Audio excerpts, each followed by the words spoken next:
একটি খাতা দেখতে কয় মিনিট কয় ঘন্টা লাগে, এতগুলো খাতা দেখতে কত ঘন্টা তার অবসর সময় লাগবে, এইটা বোর্ডের কোনো ক্যালকুলেশনই নাই। বুঝতে পেরেছেন তো?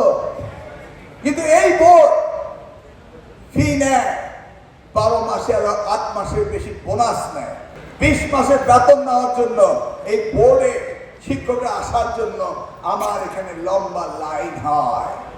বোর্ডের কোনো রকম অ্যানালাইসিস নাই যে এতগুলি খাতা এই স্বল্প সময়ে দেখা যাবে কিনা, সেই জন্য বর্গা খাতা দেখে। আপনি জানেন, ওই জন্য আমি আইন পরিবর্তন করছি যে খাতা আমি র্যান্ডম স্যাম্পলিং থেকে দেখব যে খাতা প্রপারলি দেখা হচ্ছে কিনা।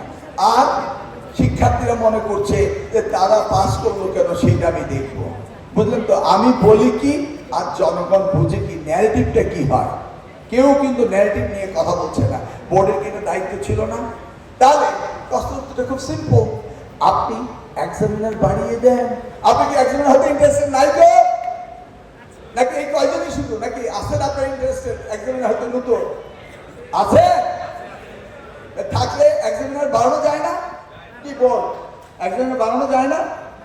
হ্যাঁ, কেন আপনারা চাপিয়ে দিচ্ছেন যে যতটুকু তার ক্যাপাসিটির বাইরে আপনি খাতা দেখাবেন?